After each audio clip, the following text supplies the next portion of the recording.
Welcome to the Week in Sports Cars on the Marshall Pruett podcast, the first one of a brand new year, this being January 2nd. We are presented by Cooper Tires.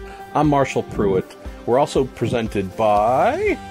It's me! It's Graham Goodwin. Good evening from a completely dark south of England in Epsom, and looking forward to a very happy new year with the Week in Sports Cars and with what looks set to be, Marshall, a fascinating year on the endurance racing front. Absolutely. I'm climbing on a little plane here in about just over 24 hours. So going to go ahead and start jumping into that endurance world here sooner than later. Before we get into questions, my friend, we have some news that dropped this morning that have been sitting on for a little while, that being a whole range of changes at Mazda Team Yost on the driver side, engineering side, management side. And with it being 10:30 in the morning, California here on Wednesday, this will go up afterwards, so I don't mind mentioning it now, but in about a half an hour we will have an embargoed release breaking from the AIM with Vassar Sullivan team, confirming their lineup for the Rolex 24 and one driver for the full Michelin Endurance Cup. So of those two that came out late enough to where they really were not able to become question topics from our listeners, where should we start? I think we should have a crack around IMSA and certainly the Mazda. I think it's fascinating. I mean, it really is an announcement, MP, with a lot of depth. Well, consider this. They have kept their full-time drivers from last year, so that is the one true carryover. They have held on to Rene Rast, who is one of their endurance drivers, but only for the Rolex 24 right now. Beyond that, they will head into the new season here with a new managing director of the program in Jan Lang from Yost Racing, longtime number two, if you want to call him, to Ralph Eutner, who has been reassigned. And the reassignment, Graham, I would say, is one that has not been filled with a lot of specifics. I mean, and there are a number of other changes we're going to get to here, but I would say that starting there, that to me is the biggest one, that Ralph Eutner, someone who I consider, and I think we both consider, Yost, effectively. I mean, nothing against Mr. Yost, but when we go to someone to speak with at Yost Racing, it's always been Ralph, the man in charge, and I think it'll be strange to not have him in charge of their primary program. I'd also suggest, and you can't lay, if we're talking blame, you cannot lay all of this on Ralph's feet, but the team that appeared last season, Mazda Team Yost, for its very first effort together, at times did not look all that different from the previous service provider, Speed Source, which was a bit of a dumpster fire at times. I'm not saying that the Yost side was as big of a dumpster fire, but knowing the expectations coming into the season, car was faster for sure, but operationally, once they got to the racetrack, they found more ways to not succeed than I would have expected from a Yost-run organization. So I think somewhere in that sphere, the idea of, hey, maybe we should look at some alterations at the very top of this project for 2019. And my guess would be that that is what we have here with young Mr. Lang now in charge. Yeah, it's going to be, it's not right to call this a make-or-break season, but certainly I think it's fair to say that those involved here, MP, are going to be looking for a significant step forward in terms of results. That is without a doubt, and I would say looking at the rest of the changes that they've made, Graham, it would be hard to imagine how they do not conclude the 2019 season with at least one win, if not two, maybe more, knowing that they have brought on the endurance racing side, they have brought in Timo Bernhard, who will actually be their full NAEC driver in one car, and in the other, they have Olivier Pla. These are two monsters, right? But here's the other thing, and I mentioned this to Mazda Motorsports boss John Doonan. Of the many things that I love about those two signings, it's that you not only get a fresh pair of eyes in both cars, but you have a fresh pair of eyes and ears and hands and legs and butts and whatnot that are so highly talented on the chassis development and just general setup and feedback side. Not saying that the team's full-time drivers lack in those capabilities, but you've added another layer in multiple AsLMS WC champion Timo Bernhard, multiple Le Mans winner Timo Bernhard, factory driver Supreme, and then you also have Ollie Pla, who was Liege's one of their main guns for so many years. I just think that if we're looking at areas on how to improve, where to improve, on top of the existing full-time driver rotation, they are coming loaded for bear with not only driving talent, but those who I believe can make the RT24Ps even better. And the other, oddly enough, it comes to a question we've got later, rather oddly, under the WEC side of things from our good friend Trevavasaurus, who was actually asking about Lena Gade, having moved career to race engineer and chassis engineer for Multimatic, but she's rocking up as part of this incoming talent pool. Absolutely, and Dave Wilcock as well, who I think many of us know. You and many, Dave, most recently looking after engineering on the side with the Ford GT effort on behalf of Multimatic, but also with Aston Martin before that. And, I mean, just many, many things. You think of Dave now taking over on the 55 car, Lena on the 77. Those two changes right there, I think, are going to be massive in their influence. Justin Taylor, who is one of the race engineers, he's no longer with the team, so that's another change as well. Someone who was part of this initial Mazda Team Yost effort in 2018, who is not coming back.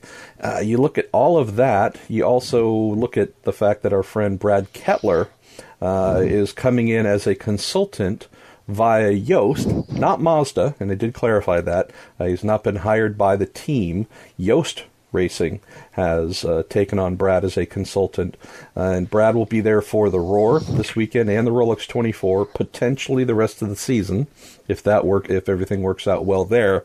And Brad and I think I mentioned on an episode ago or 2 episodes ago, however long it was, that when Brad first reached out, and we're very close, old friends, when he reached out a couple of months ago to say, hey, I think my time looking after Audi customer sport effort in North America is coming to an end, it was certainly then a question of what's out there for him to do. And so threw some ideas and some suggestions at him, one of them being Mazda. And so this winding up with did finally happen about 2 weeks ago or so. He sent me a text about how bad he felt and conflicted he felt watching the last trailer with all the Audi Sport spare parts and whatnot, genuinely just leaving his farm in Indiana. But this is a great thing that he has come up with and just rallied with very recently to make happen to be part of this program. So I think Brad coming in as a general consultant, someone who can help on the engineering side, the strategy side, mechanical side, just about every area. I think that'll be a great thing. He told me he's driving down to Daytona in his bus. So he should be there today, maybe tomorrow at the latest. But yeah, he's heading down in his bus. So looking forward to all that is happening there. Another good friend, Chris Mower, was hired, 2 months ago maybe, as a team coordinator. And he is working primarily out of their base in Atlanta, Georgia. I would expect to see him at the races, but his role, as it's been described to me, is more of an office-based function than someone just on on the road full time with the team. So you take all those things. Chris Mower, a veteran team manager in just about every category we know. Brad Kettler coming in as a consultant, and I'm sure they'll want to keep him on for the full year. Lena Gade, Dave Wilcock, Yan Lang, Timo Bernhard, Ollie Pla. Can you think of any major sports car team in recent memory that has gone through a wider array of personnel changes year to year, all in the name of trying to get into Victory Circle for the first time. Well, certainly not if you discount those changing service provider. And oddly enough, you could argue, couldn't you, that it's the second year on the trot for Mazda Team Yoast doing exactly that. But this does look to be the kind of picture that's a result of some really hard thinking about what is going to solve some of the issues that the team found themselves with last year. It's going to be a fascinating test. So we've got Stephen Kilby arriving here in moments before I drop him off at the airport to meet you at Daytona. I know he can't wait to see actually the stories that are going to emerge, and we're going to have great fun watching that all emerge before we get to racing proper in just a very few weeks' time. No doubt. Let's cover off two other quick items on Mazda before we move over to the ABS Lexus program.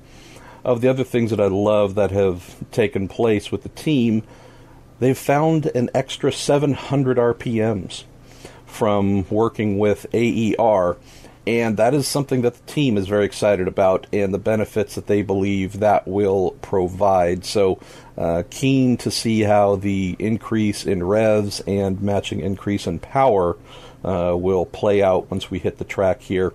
The other key thing, Graham, and this might be something to send young Jedi Mr. Kilby to look after story-wise for DSC. I mentioned this in the story that I wrote. John and I Duna and I did not get too deep into this, but I would send Stephen over.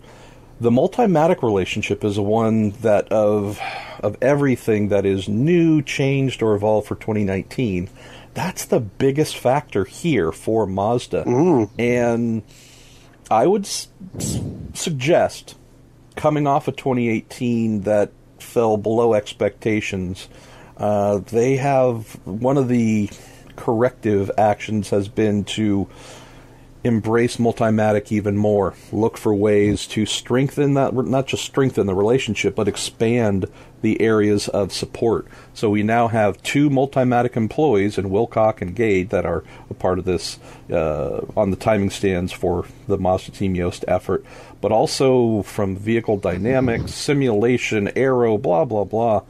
Larry Holt, owner of Multimatic, Raj Nair, former Ford executive, now effectively the Larry Holt senior executive at Multimatic, Stephen Charsley and Soul and blah, blah, blah.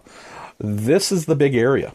And I think if we are going to see winning on the track start to take place, taking nothing away from the Yoast side, I believe if we see a significant uptick in performance, consistency, reliability, whatever those things happen to be, Graham, that get them into far more podiums and hopefully some of those wins, it's going to be from a dedicated effort during the offseason to say, okay, Mazda has hired Yoast Racing to run the program. We've had Multimatic involved, obviously, since they build the chassis, but now we actually need to draw Mazda and Multimatic together much closer and to make this, a much more unified effort to the point where, if I'm putting on my goggles that point towards the future, Mr. Goodwin, there's part of me that wonders if a year down the road, 2 years down the road, I don't know the length of the Yoast contract, but a part of me wonders if in the future, unless things just become really awesome this year and we have all the wins and success we expect, I'm wondering how long it might be before this is referred to as Mazda Team Multimatic, possibly, because this is where the coziness and the happiness, I think, is found. This really, truly extra strong Mazda Multimatic link that continues to build. Excellent stuff. I know you're excited too by the announcement just made, just before this hits the web, of certainly at least one, I suspect all of, the talents that have been unveiled aboard the GTD Lexus program as well. Absolutely. So the one that I think you are going to love the most, and I think many international racing fans will love the most, is of the two entries, the number 12 and the number 14. In the number 14, we're going to have New Zealand's Nick Cassidy joining in for the Rolex 24. He of Japanese Formula 3 championship winning, Super GT 500 championship winning, excellence. He's going to come along in the number 14 car, and he'll also have Austin Cindric, who returns to driving for Lexus. And the two of them that are going to be in the 14 that is piloted full-time by Jack Hawksworth and Richard Highstand. Those two enduro drivers, at least so far, they are only listed for the Rolex 24. I believe, and I'm awaiting confirmation from the team, that they still indeed need to name either a permanent enduro driver to cover Sebring, Watkins Glen, and Petit Le Mans, or who knows if they're going to keep doing this kind of one-off, if you want to call it, with individual drivers there. The other one, the 12 car, which has Townsend Bell and Frankie Montecalvo full-time, they're bringing in the championship-winning and very familiar Jeff Siegel. Rarely do we see Townsend Bell or Townsend and Frankie in a car without Jeff somewhere nearby. And so they're going to have good old Jeff in the car for the Rolex 24 only. The signing that I really love there is they have young Wisconsinite Aaron Telitz, who will be making his first serious foray into sports car racing as the Michelin Endurance Cup driver for the entire season in the number 12. Aaron being a young, actually he's not that young, I think he's about 28, so youngish open-wheel driver who spent the past many years on the Mazda Road to Indy, won the 2016 Pro Mazda Championship that then gave him an award to move up into Indy Lights in 2017, and also he found his own funding to continue in 2018, won multiple races in Indy Lights. So great to see that they will have him in the car. I can also tell our dear listeners that I did receive a text from team co-owner James Sullivan, I don't know, 3 weeks ago, 3 weeks ago, saying, hey, what do you know about this Telitz kid?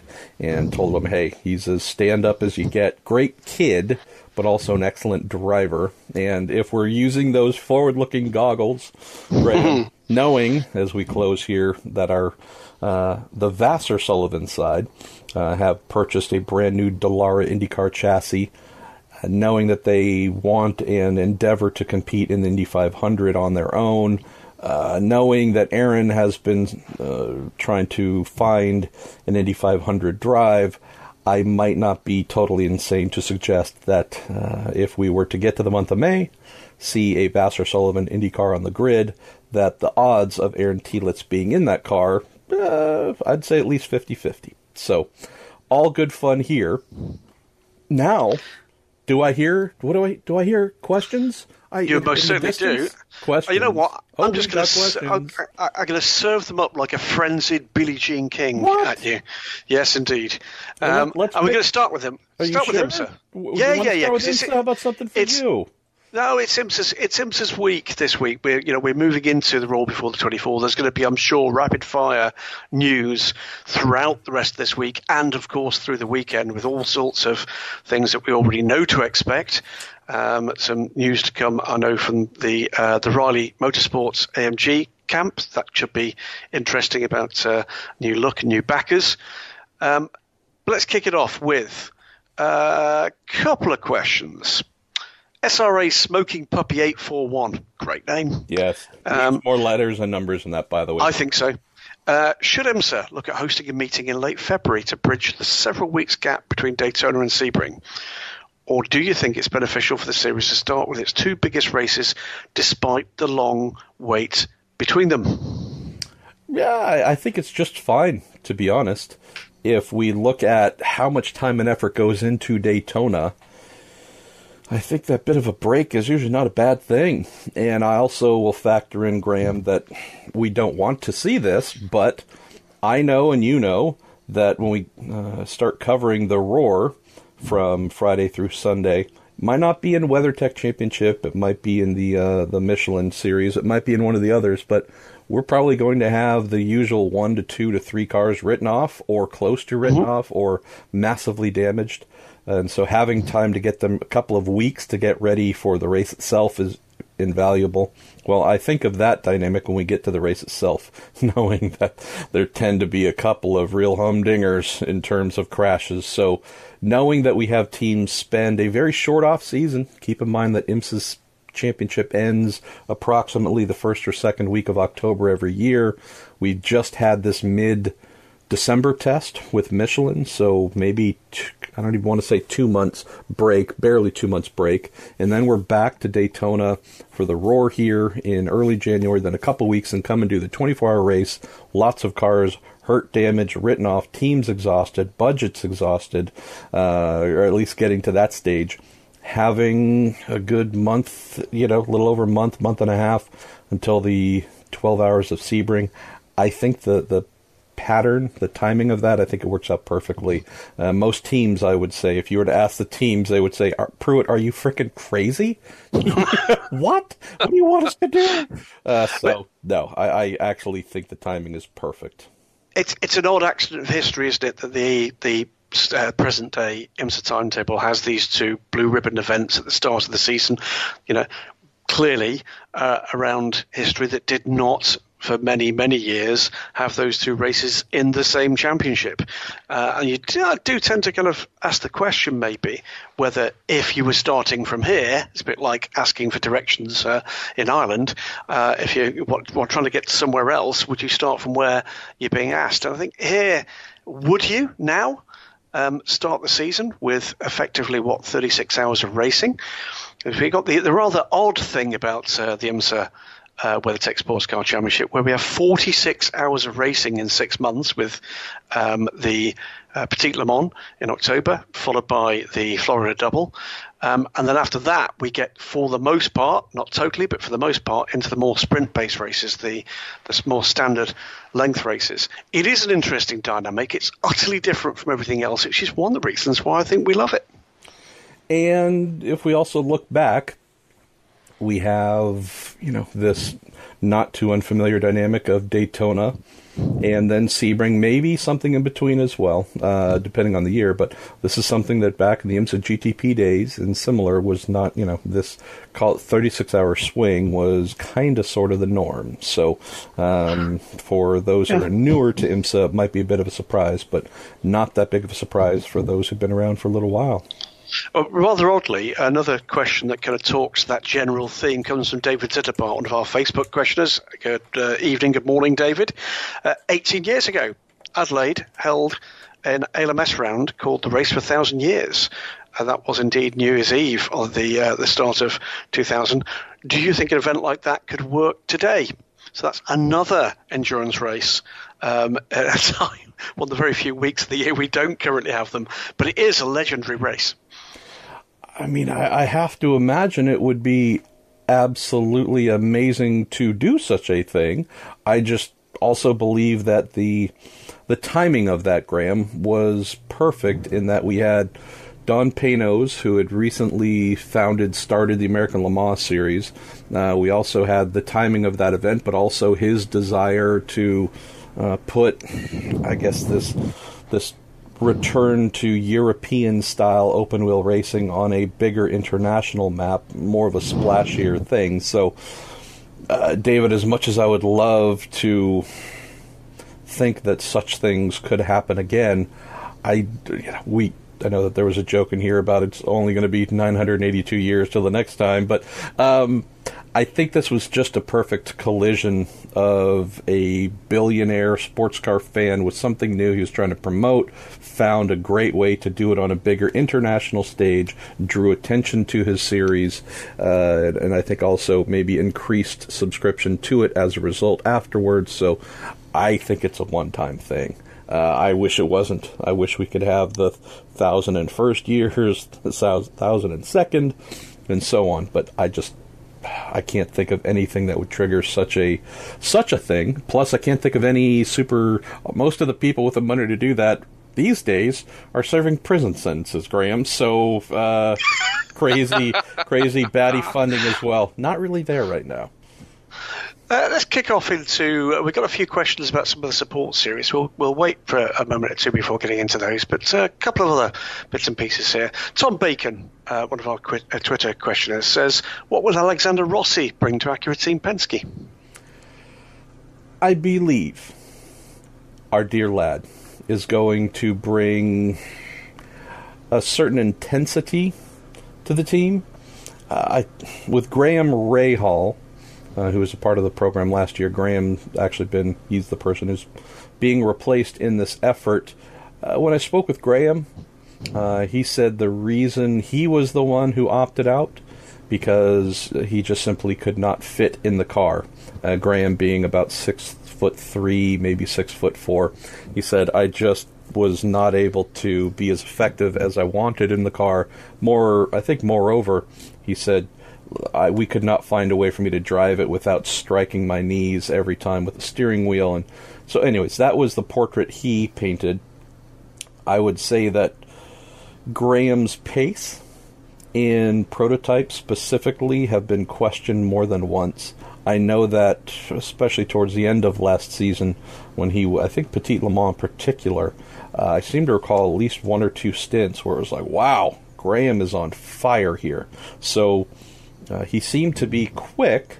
As for, again, I know what he told me was the reasoning behind the change, and since I don't know any different, then I'll take him at his word. I think with Rossi, we have someone who is maybe in a little bit different mindset, where Graham enjoys doing this stuff.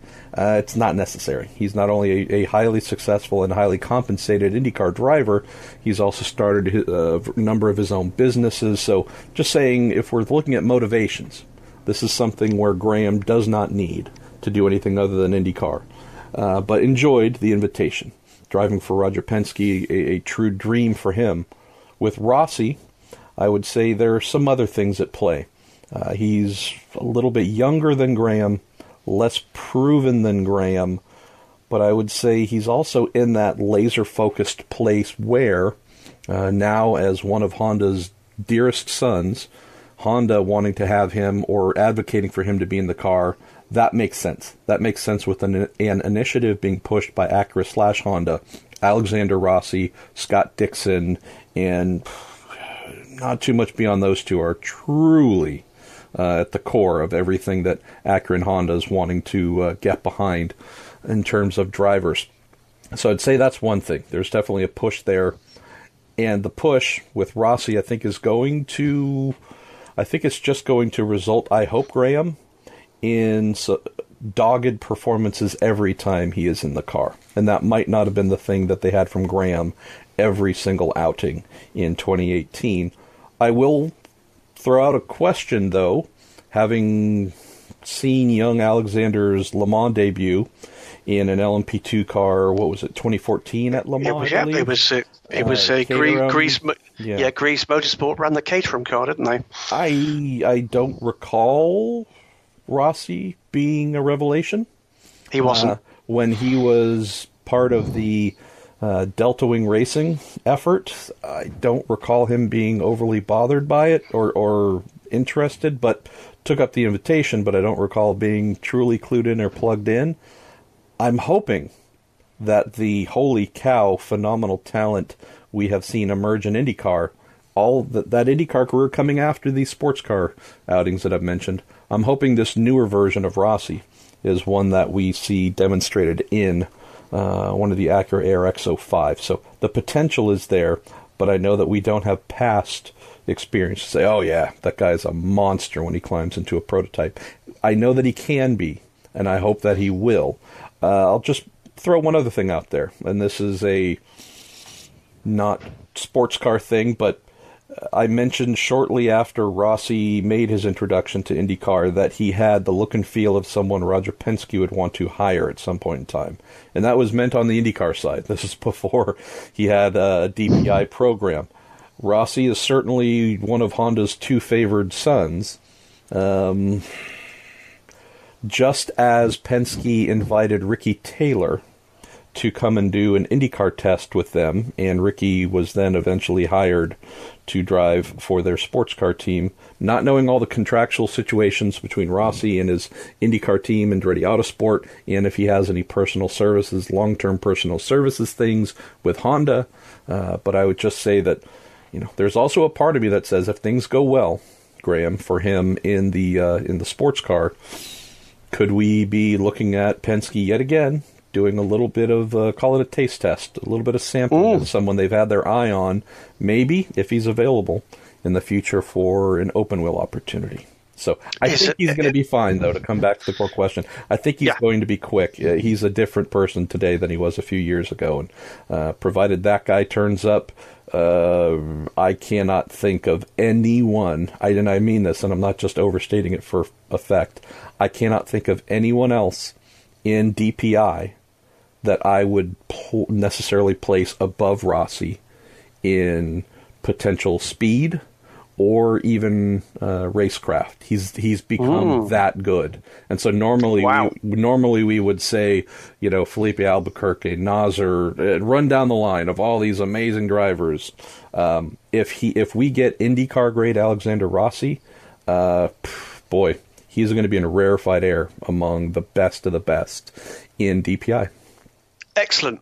And oddly enough, with a similar vein and seamlessly into a new name for me amongst our questioners, you're more than welcome, Eamon Barnett from Facebook, asks, is Ryan Hunter-Reay racing in sports cars anywhere this year? What do we know about Ryan? Not that I know of.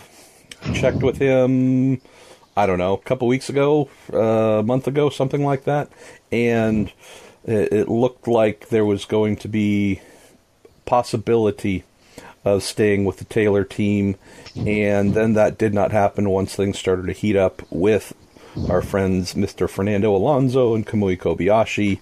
I know that Ryan was looking around at some other opportunities, that there was a inkling, a possibility of having the Spirit of Daytona team come back, and so with all that said, I know that he was trying to get back into that effort, and with that kind of sort of fumbling along, I believe things have stumbled there, so I don't know of anything he's going to be jumping into, unfortunately. Fair dues. Couple of quick questions, both from Facebook, around Core Autosports. I know this is a program that's got a lot of people very excited. This late change to DPI with the the Takeda Petroni SM Ligier Nissan DPI is going to Core Autosports with the intention to campaign just a single car for the season. James Counter asks, do we think whether or not they'll have fewer reliability issues this year with the Nissan? Do you think they'll stand for it if they don't? Nick Dobinyak asks how much of a disadvantage we think Core is going to be at going into 2019 from a development and engineering standpoint. Last year, things were balanced down to their LMP2 car, very little to play with there. This year, reins have been loosened. They're not expecting to get much in the way of support from Nissan. Most of the other teams are works programs. I wouldn't say most of the other teams are works programs, I'll be honest. They have works support in some cases, but yeah, I'm not concerned knowing that Nissan Nismo specifically has been a service provider for on the engine side and the electronics related to that engine side. So this is just going to be a continuation of that. So if we're looking at the need for more horsepower with the split in DPI and P2, again, this will not be something that is you could say new, a new need that is being expressed for them to look after. So I would say that they are definitely up to speed on that, and in theory, should be delivering motors that are meant to compete at the performance and power level IMSA has outlined to them directly once in the splitting of teams. We could look back to last season where they did have more reliability problems than anyone wanted, specifically on the engine front. Went back a bit in terms of specification, went to some heavier rotating components within the motors, and that seemed to solve the problem there in terms of reliability. But would also say, Graham, that knowing that they were looking to resolve the issue, not just by going backwards, but actually fix problems with newer and potentially lighter pieces. Where does this need for splitting a class and putting out a little bit more power as well? Where would that fit in? So these are questions on the manufacturer side that they need to satisfy because they're being paid to do so by Core. On the aero side and anything else there, just rounding out that side of this effortgram, that is obviously done in partnership with Ligier. So, again, from everything I understand, Core has simply taken over and maintained the relationships on both fronts there. So I would say look to a continuation on that front. There's a question mark, again, back to will the reliability be where it needs for the single entry that they have in the power plant department. We're crossing fingers and hoping so. On the engineering side, I would say that's probably the one that fascinates me the most, because my good friend, old friend, Jeff Brown, who is engineering the car, I mean, he is a real back to basics guy, super smart, everything, but he is someone who I love the idea of Jeff being in charge of this, having to look at all that was developed and then say, okay, how would I move things forward? How would I do things differently? And or add upon to what the Extreme Speed Motorsports effort was able to develop with their engineers on the cars. Jeff's just the kind of guy where you go, huh? Okay, got it. Let me try a couple things I think might work. And his track record tells us those things are quite often very good and very successful. So I would suggest, and again, I'll find out whether I'm completely right or completely wrong, but I really like the idea of Core. Instead of it being a two-car Nissan effort like it was last year, simplifying things with a single full-time entry, with the ongoing factory support from Nissan and Ligier, with Jeff Brown overseeing it from an engineering and development side with his son Colin, working in tandem on that front. I would suggest by mid-season, possibly, if not earlier, we could have a team, a Nissan DPI program that's even stronger than the first generation of it with ESM. So, yeah, I have really high expectations for this team. Just don't know if I'm looking to Daytona for them to be in victory circle, but I would never count out Core after seeing what they did last year.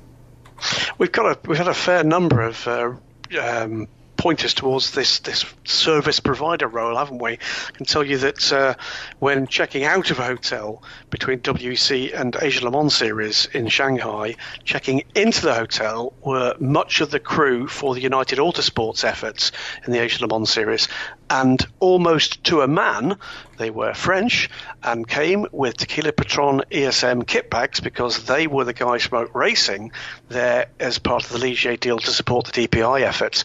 There's a lot of this goes around in the world of international motorsports, not least when you've got teams with multiple entries on multiple continents with those service providers. Two more themes left on IMSA and then one final concluding point. Let's go with a couple of points about some of the support series. Ruslar from the USCR Reddit page, Adam J. Sharp, again from the USCR Reddit page, and Nathan Barnt from Facebook, all with questions about the IMSA Support Championships, all of which, of course, switched to Michelin as well this year. Ruslar asks about automatic racing, whether or not they're yet going to be running the new spec Vantage GT4s, and also asks what's happened to the Hertha Hyundai TCR effort. On the Aston front, I think I can answer that. I don't know whether automatic are on the list for an early customer car or two, but my belief is they'll be running the good old fire-breathing V8, normal aspirated V8 version, certainly for the start of the year, MP, unless you can tell me different. Not that I know of. So I think I'm looking to you for guidance on this one, my friend. I think they stick at least for the time being with their existing cars, but would not be at all surprised to see them some little way down the line becoming customers for. I know there's a lot of those new cars been sold, and I think they're going to become very familiar sights. Certainly initially on the UK. European side of the pond, but don't think it's going to be very long before we start seeing cars and numbers in North America too. That's as much as I know on the Aston Martin front. What about Hyundai and their TCRs? Well, they will be in the series formerly known as Continental Tire Series, now the Michelin Pilot Cup Challenge Sport Cup Challenge, Michelin Championship. So, yep, they will be there with 2 cars, and those will be the brand new cars as well. So, they debuted the i30Ns last season in the Pirelli Pirelli World Challenge TCR category, Blanc Pan, GT America, World Face Paint, blank, White Paint Challenge Face GT TCR is where they were last year. And they will be bringing the new Veloster TCR 2019 spec. So interesting there, Graham, and that truly you would think it would just be easy to carry over the same cars, 1 year old, over to IMSA. But no, they are debuting new Veloster TCR entries here. So, yeah, I would say that's a pretty interesting shift too, knowing that manufacturer-wise, this is yet another one. And Hyundai coming over. We also have some Alfa Romeos coming over to play as well in TCR. So, yeah, this is IMSA's class, I think, is going to prove to benefit, my friend, from a lot of the stumbles or missteps in BOP that TCR entrants, let's just say non-Hyundai, non-Honda TCR entrants found in World Challenge TCR last season.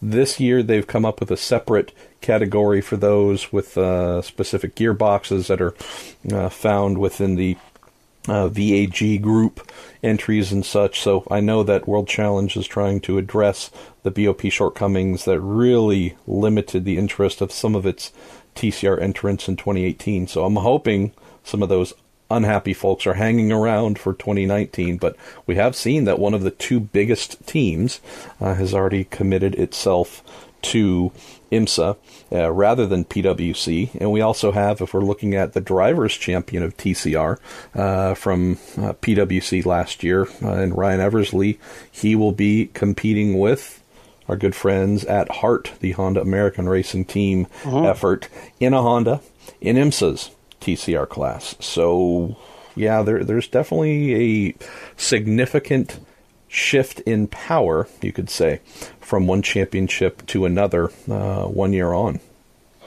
Well, yeah, and oddly enough, we had a fair number of TLAs, 3-letter acronyms attached to that one. Adam J. Sharp, rather, this question, adds a few more. Is it possible in theory, asks Adam, to merge the IPC series with the MPC? How hard would it be to let LMP3 cars run with GT4s, TCR, etc.? Too many 3-letter acronyms there for my liking. I think I'll answer this one very quickly. LMP3 cars run perfectly successfully with GTE cars in the European Le Mans series, for instance, and also in the Asia Le Mans series with GT3s and the Michelin Le Mans Cup. GT4s, TCRs, a little less pacey, but there's no real reason why that shouldn't happen. I guess the question, MP, is why does it need to? If the championships can remain as healthy as they're currently looking, let's wait and see how that one actually pans out when we get beyond the opening rounds of the season. But I see no reason other than to provide some kind of, major event, standalone event for those cars and teams and drivers, why you would need to do that. I'm with you. I believe we are getting to a place where LMP3, the MPC class, again, I'll just say IDK, I don't know. I think we're getting to a place here in good old North America where the LMP3 grid should be enough to warrant a healthy view when we look out upon it for the majority of the rounds. And same with the Pilot Cup Championship, looking at, again, the GT4 cars, TCR, blah, blah, blah. I think we're going to be healthy, Graham. Knowing that we had this Michelin Encore round in November, which was definitely a bit of a jumble of fun categories, that worked. What were there, 15 cars, I think? So it wasn't, but if we had full grids of everything rocking up at Sebring, I think that might have been a little bit too much because of closing speeds and dive bombing from the prototype. So I think, as long as we have healthy numbers in both, I'd like them just being what they are, because they represent what they're meant to be. Meaning, for those that have a desire to go the prototype route, here's your prototype training class. Do it, be in it. For those who have GT aspirations, there's your training class. Train train in that battleground where you can just focus on what you have. I know that when we get to the top category here in WeatherTech Championship, it combines the two, but I don't know if I want to see classes where, more than half of the drivers are true amateurs, are true rookies, or something in that vein. I'm not sure I want to pile all of that on top of them at this earliest stage. Final one on the support categories comes from Nathan Barnes, and he asks, does a manufacturer entry in the Michelin Pilot Challenge also require the manufacturer activation commitment money? We've had questions about this previously to do with the balance between getting that money in and having the variety on the grid, but that's principally, MP, been aimed at the IMSA WeatherTech Sports Car Championship. I simply don't know. I suspect the answer is no, because these are purely kind of customer efforts. But is there any kind of manufacturer activation fee applied for any make that's active only in one of the support category? Well, I believe so, but we're talking automotive manufacturers. So Norma, for example, and their LMP3 car. To my knowledge, if there is some sort of transaction fee, I would have to assume it's nominal. But if we're looking at, just call it constructors versus manufacturers, I don't believe the constructors of specialist race cars fall into that category of needing to pay for such things. But if we do have, in this case, Hyundai strictly competing in something below the WeatherTech Championship, to my knowledge, yes, they do indeed need to pony up for, call it the marketing and manufacturer registration fee. What I don't know, and this isn't something that IMSA tends to be overly open to talking about, is what that number is. I would not expect it to be that roughly $1 million needed among the top in the top championship for those manufacturers. So don't know what the number is, but yes, I believe that every manufacturer that plans to come in, participate, and then promote itself is expected to pony up to become an official manufacturer. Finishing off for the IMSA questions before we get into ACO World, Ryan Terpstra asks, technical question, are the DPIs going to be running at or around full power? Is there still some leash left for IMSA to let out? Well, I don't know what the full power number would be, but I would say there's balance of performance limitations put in place on all of the DPIs. Therefore, That means that boost is limited, revs are limited, air restrictors are in place for the naturally aspirated vehicles. So, Ryan, the simple answer is no. None of the DPIs are running at full power, nor have they ever run at full power. There have always been some sort of, measure to limit power. Do we expect the number to be up? Yes. But is that all the way at their peak potential? No, not a chance. I mean, there was, not to go too far back into the olden time, but there was a time when teams, manufacturers were effectively allowed to come and race with what they felt was the most that they could use in a reliable fashion.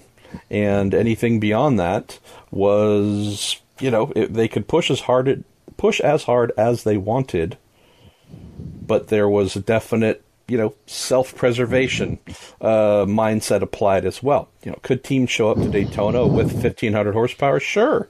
And they would have the most awesome 14 minutes of Daytona imaginable, not the 24 hours. So, I would say, IMSA has effectively become that guiding light here with BOP, saying, hey, okay, this is where we're going to try and place the level for the entire category. We know it's up just a little bit from last year, but it's not at a point where teams or manufacturers are allowed to just dial up the numbers so crazy high that indeed they could risk blowing themselves up because that number is on the borderline. Let's give you an idea. Yeah, give you an idea of actually balanced performance, not in DPI, but to give you a yardstick of what is still in the tank, if you like. And that's a good one because it's Bathurst, because we saw that fairly recently. Think I'm right, the race or qualifying lap record is from Shane van Gisbergen, and it's around a 2:01.5. There was a thing called, I want to say Bathurst Challenge. It's effectively a sprint event, which Audi rocked up with an unrestricted, running outside of balanced performance, Audi R8 LMS GT3.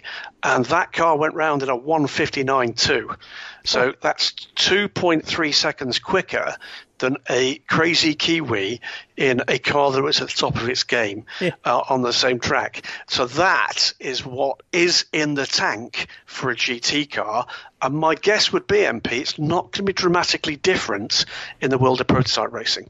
No, I think you're spot on there. And again, if we talk about this every now and then, how we would love to have an unlimited round. Take everything off. Just let them go. And we'll find out who truly has the most horsepower, that has been, governed the most and brought back down the most. Let's go have fun and just see. Maybe it's a 30-minute race. Or maybe it's just a qualifying battle. That might actually be more fun. A 15-minute qualifying battle, no BOP whatsoever, other than, say, minimum weight, because that's about the only common thing everyone's had to aim towards. So identical minimum weights, but after that, everything in terms of power restrictions and such, any aero restrictions, all gone, do as you please. Let's see who can go. Crazy idea, Graham. Let's see who can go the fastest in qualifying. Another new name to me, Garen Batten from Facebook. It's Bob. Happy New Year, Garen. Bob, is there a formalised BOP, Balanced Performance Adjustment Formula, for any or all the classes applied after the RAW, or is it a more subjective adjustment process based on crazy propeller data analysis? He says he's sure. Happy New Year. Back to you, Garen.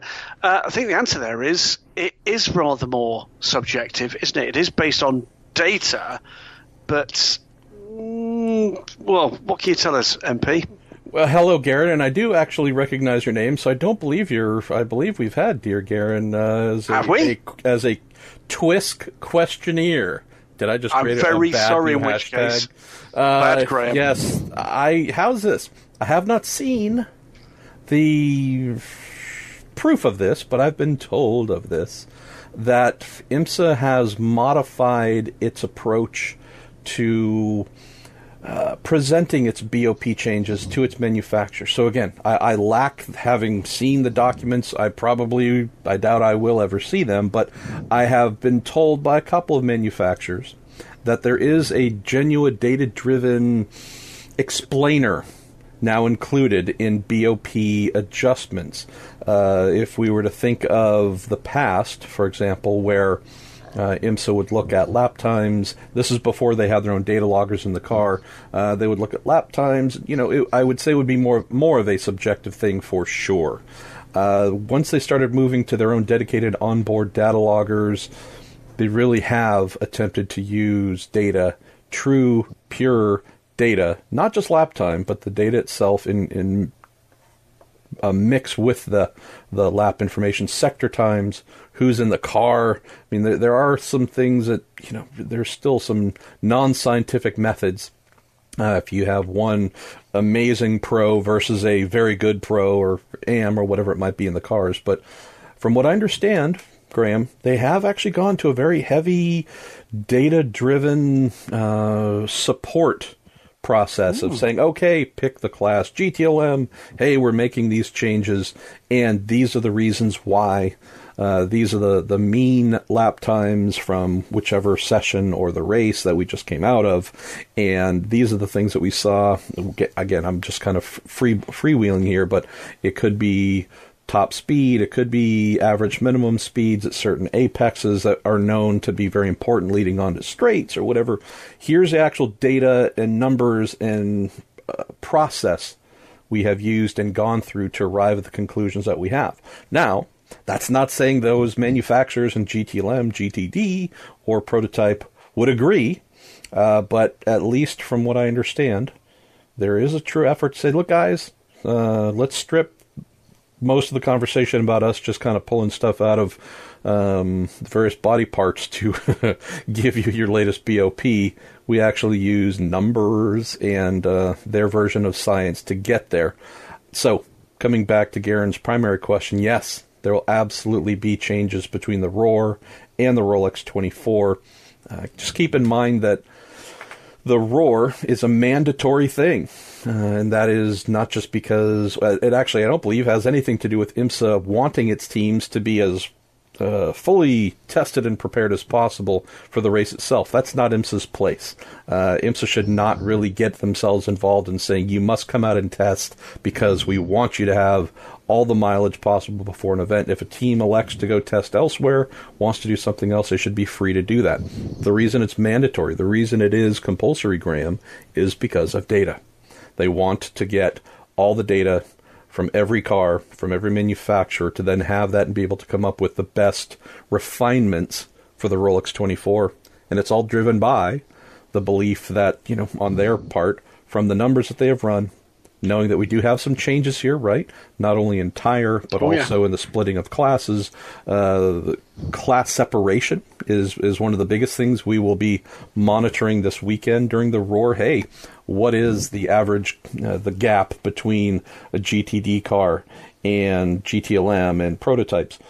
All of these BOP changes that they have come up with for the Roar, it's their best first stab, but they need to see the cars on track to find out, ooh, got that wrong, or hey, that's perfect, leave it where it is in terms of individual class performance, and then possibly dialing up or dialing down the class split between the now 4 categories in the WeatherTech Championship. Yeah, so watch this space for the wailing and gnashing of teeth that inevitably follows when those decisions come forward.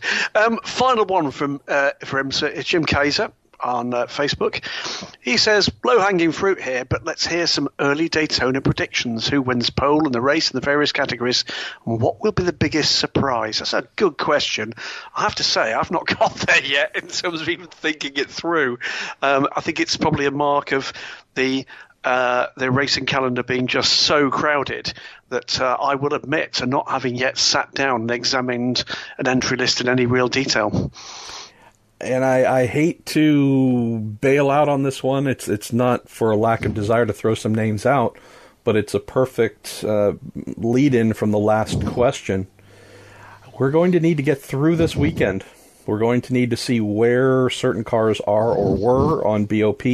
I guess we could say on lap time, but we know that in some cases, Graham, BOP is directly involved in whether some teams / manufacturers are competitive. We're going to need to see where things happen to fall, and that will give us an idea next week. Maybe submit this question again for next week. We've just simply got to see how the first stab at BOP plays out, and if I'm just randomly picking, if the Mazdas are bonkers, crazy fast in DPI, and are leading most of the sessions, we would not be too surprised to see those cars dialed back once we get to the Roar. If we see the Nissan, the Acuras, the Cadillacs, are any one of the 4, I should say, are significantly advantaged or disadvantaged, we can assume that there will be changes to affect that for the race. Apply that same model to the other classes as well. So, are there a bunch of really crazy strong entries across every class this year has gotten stronger? I can say that just without a doubt. The volume of talent in the cockpit, some of what we opened with, Graham, about team side, engineering, management. IMSA is heading to its 50th anniversary with no doubt, I believe, its strongest top to bottom roster of entries, in every single class than it's probably ever seen. And I even mean back in the day, some of the beloved GTU lights, or I should say GTP Light and GTP. I think we're at the strongest it's ever been in terms of overall quality.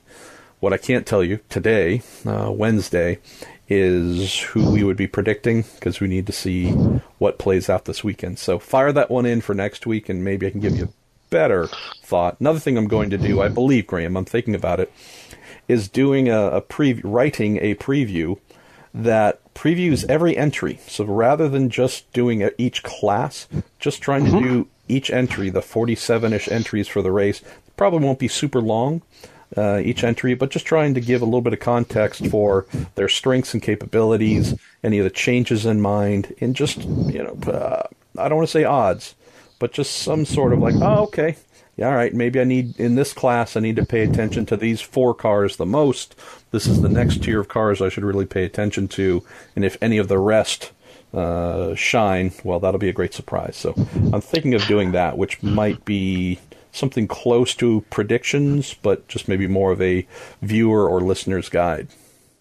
It's a good point you make about that strength in depth across the classes, and there is something about the modern class structure that kind of engenders that, really, that encourages that, without a shadow of a doubt. But equally well, the reality is the cost of racing is now so high that, frankly, if you're going to come as long as a make weight, you've chosen a very expensive place to do it.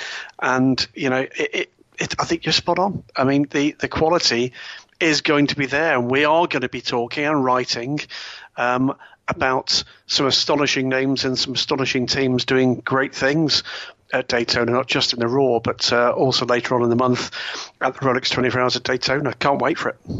Amen. Well, where should we wander next, my friend? Is it time to shift from IMSA to a category lovingly assembled by our young man, Ryan Kish, that we will call WEC, AsLMS, and ACO, also known as the WC Asian Le Mans Series and ACO. WEC, AsLMS, ACO. I think we can call it that. It's like a Waco with lots of letters in between. Oh, yeah. Go for it. Feed him up. Come on, I'll bat him away. Come on. Oh, look at that. He's feeling batty already. I love it. And we're about a half hour-ish away from the, I guess, our self-imposed limit. We'll see. I don't know if we have enough questions to fill out that half an hour, or I could just, that's actually stupid. There's no way we're going to get to all the questions, but we'll do our best. All right. We don't have a lot. We have 5 WEC, AsLMS, ACO questions, and we're going to start. Well, we've already asked one of them. Yes, but, we can maybe round this off a little bit more from our Trewavasaurus WEC Reddit friend asking, Lena Gate has recently moved career to race engineer, chassis engineer for Multimatic. Does this single, now that's not a new word, it's just the wrong word. So for those who are hopefully keeping the Pruett dictionary of words I've made up, that's not a new one, just an incorrect one. We can wait. Does this signal a move to the Ford GTE team, or then hint at something happening after the GTE program has finished? New top-class outfit, perhaps? What says you, Mr. Goodwin? Pretty clearly, the initial point here is a big effort. Do not underestimate how important to Multimatic the Mazda DPI effort is.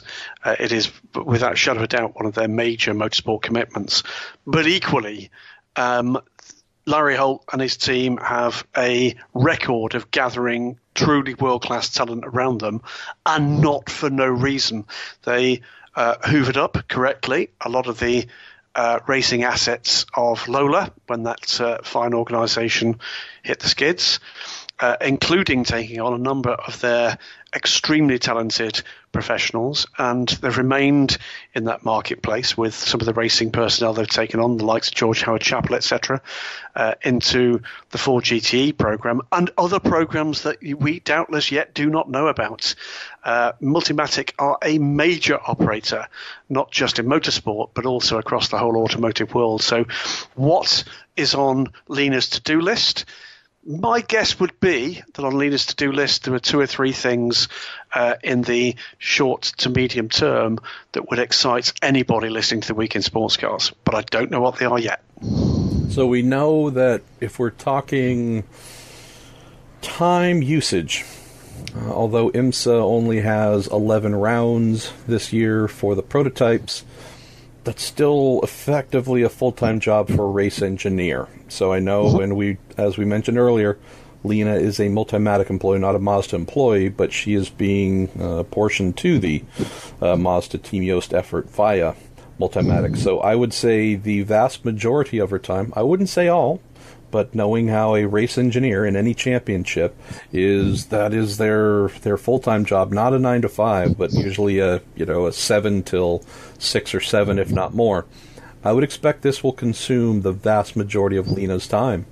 Would that leave time, knowing her extreme experience and skills beyond that, on the development side or any other projects they might have in the works, possibly with Ford, maybe in something car-ish or DPI? Who knows? Again, could all the things that we're rumoring could be possibilities. I would say yes. If you have Lena on the payroll, if you have a Dave Wilcock on the payroll, although they might have one primary thing they've been assigned to, you certainly would not wall them off from other bigger projects as well, because their experience is just too valuable. But the bottom line, though, is just knowing how race engineers tend to work in any program, Graham. Her jumping in, jumping out, having her attention split between 2 things or between 3 things, that would be hard to do, since she has been assigned as a full-time race engineer for the Mazda Team Yost effort.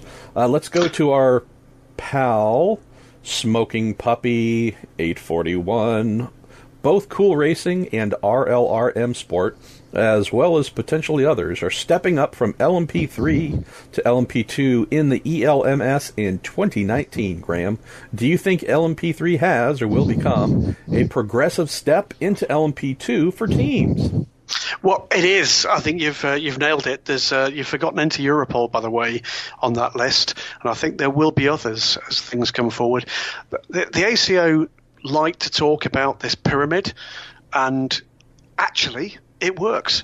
We talked, I think, on last week's show around automatic entries and criticism of some of the auto entries that go for the Le Mans 24 Hours, and one that particularly attracts attention is that the GT3 winning team from the Michelin Le Mans Cup support race for the LMS gets an auto entry, but every single winner of that championship has then stepped up to GTE and has proved to be, a valuable addition to what is, a relatively small group of GTE teams.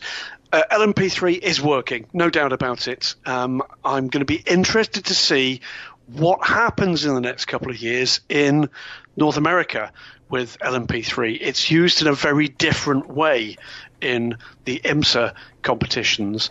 The prototype challenge is not remotely similar to the way in which things are operated in the ACO model. And it's going to be interesting to see whether that's effective, either to support the commercial model for existing teams, which it already does in a number of cases, or whether or not it encourages teams perhaps to step up onto the big stage with the IMSA WeatherTech Sports Car Championship. As for the European Le Mans Series, well, I'm hearing some exciting things about what might be happening. Have a quick look at what we posted on Daily Sports Car just a couple of days ago, which is an LMP2 news notebook. There are some hints there of things to come. You mentioned Cool Racing. They've already stepped up and said that Nico Lapio will be joining them. You mentioned RLRM Sport. Look out next week for a spectacular signing for them for the European Le Mans Series. And Inter Europol, concentrating right now on their Asia Le Mans Series program because it could earn them a Le Mans spot for one of their 2 new Ligier chassis, new to them Ligier chassis. One, an ex-Algarve Pro car, the other one of the cars that was campaigned by Oak Racing under the Jackie Chan DC Racing banner at Le Mans last year. I think you will see one of those cars in IMSA competition later this year, but it'll be much later this year. They won't be doing either of the two Florida races. But yes, I think you are going to continue to see teams aspiring to climb that ladder from P3 to P2 and work their way towards where very many of these teams and their drivers want to be, which is the Le Mans 24 Hours. The other quick thing I'd say here is look out too for perhaps what will be to many a surprising level of interest in the FIWEC in 2019-20 in the LMP2 class. That could be a saving grace for the championship in what's going to be a very difficult year. Why? Because we're going to have close to 20 LMP2 cars. Yes, close to 20 LMP2 cars in the European Le Mans Series, and not remotely close to all of them will attract a Le Mans place in 2019-20. WEC, the cost is higher, but if actually what you're aiming for is to go to the Great Race, then the best way of guaranteeing that is to get a WEC entry and make sure that you're guaranteed it when the entry list is read out a year before you go. Well, there you go. All right, we're going to go to our pal Stathis Coco. Will the rule makers and the organizers, are they going to push manufacturers to make noisy and angry sounding engines in car to up the internet more and more? We've seen throughout the years cars considered legendary because of the music they produced. Also, Happy New Year, gents. All the best. What do you think, Grant? We know it to be a thing. I just don't know if the ACO/WC knows it to be a thing. I've had a conversation with an extremely senior person in that organisation. Does that mean very old? Very old. And I did say to them, we had a conversation about, direction. It was in a airport lounge and chatting away about the opportunities and the threats of new technologies coming into motorsport. And I did suggest, and this was some little time ago, that perhaps one of the unique selling points of the WEC and the Le Mans 24 Hours for at least a year or two could be the last bastion of noisy motorsport. The last bastion of exactly what Stathis talks about there. And there is something there. I like the mix. I like the fact that, not every. I know people that think that one of the best racing sounds they've ever heard is the Ford GT. I don't like the sound of the Ford GT. I know people who don't like the sound. I know this is going to be astonishing to you. Don't like the sound of a Corvette C7R. It's wonderful, but it's been good having you on the show, Graham. I really want to wish you luck in all your future endeavors. When did you join ISIS? That's the thing I want to know. Who converted you? No, didn't say it was me. No, didn't say it was me. When I spoke to you in 2018, man, you were on the right track. Somehow they got to you. Radicalized, you see. This is what it is. I've got the milk float parked outside. But it's different people, different strokes. I mean, I have fond memories. The two of the soundtracks that defined my journey into sports car racing being such a big part of my life were the fabulous V12 fitted in the back of the McLaren F1 and the big V8s in the manner of the Panhard GTR1, and for that matter, in what was then the junior class, a couple of Marcos LM600s, which you could hear from a planet far, far away. And it's part of the wonder. It's why, MP, those podcasts on the Marshall Pruett podcast that you put up with the ambient sound, I think, are just so magical, because I guarantee you, close your eyes, listeners, and tell me I'm wrong, that you're not sitting there trying to work out which car's which. I think it's a wonderful, wonderful part of the sport that we all love, or the part of the sport that we all love, and there's not many places left where you can still do that. I think that's what's so very good. This is the balancing factor, if you like, against all the stuff we don't like, equivalent technology and balance of performance and blah, blah, blah, blah, blah. What you get through that formula is sustainable variety. And that, I think, on balance, and saying it through gritted teeth, is almost a price worth paying. All right. I think we've got about 20 minutes or so, Goodwin. So we've got 2 more here in our delightful WEC AsLMS ACO category, and then we will move on to general to close. Let's go to Danny Stejkal. I hope that's your last name. If not, it's the first I've murdered of the new year. With the new car category, Yep. Do you think Le Mans, and that's spelled lowercase LEMANS, that's a violation, by the way, Danny. You can't talk about Le Mans if you don't know it's 2 words. That's a new Week in Sports Cars policy. Kidding aside. Do you think Le Mans will possibly come back to how it was in the late 60s through even the 90s with the GT1 type cars and close racing with many manufacturers? Question mark. Well, I can't tell you about the 60s because I was very, very young. And that was a long, long time ago. But the 90s, I most certainly can tell you. It was awesome. Do I think it's possible? I think it is possible. There's some hurdles to kind of get over before we get there, but I think it's distinctly possible we might get there. Those of you that read other media outlets other than racer.com and dailysportscart.com, and why would you normally, will be aware that in the wake of stories that we ran on Racer and on DSC to do with potential for Ferrari to get involved, lots of people have tried to knock that down, and they can't because they are interested. There's more to come. The stories that you would have seen around, for instance, Red Bull, very valid. That's all I'll say at this point. Watch this space for what might emerge there, and others still to come. Okay, so the answer here is, I can remember exactly this advice being given to a number of people in a number of situations where real opportunity was available, and that advice was this: don't cock it up. And this is my advice to my friends at the ACO, in the WEC, in those technical groups, at the FIA, Endurance Commission. Don't cock this up, guys. I know there's been a lot of negativity about this process, how we got there, the perhaps lack of foresight that got us into a cul-de-sac around needing to do things urgently. But a lot of people have worked very hard to come up with something that is, I think, a perfectly viable half-decade stopgap before we get into another cycle of new technology. And it just might work. And I know enough that regular listeners here will know that I'm reasonably excited by what I believe I know is there within touching distance. I sincerely hope so, Statis, that and Danny, that we can look at these cars and know which manufacturers brought them out to play, hear these cars and know which manufacturers brought them out to play, and that we actually get an opportunity to see wheel-to-wheel racing for a number of years with a number of different manufacturers. Some of them, the kind of company that if you go out there and get a job that gives you an allowance to have a car of your choosing within reason, there would be those kind of cars, and some that were you the guy that brings home the Euro Millions or whatever equivalent is nowadays in North America, that's the car you go and slap your cash down and drive away with. That's what I want to see at the Le Mans 24 Hours. That's what I want to see in the FI World Endurance Championship.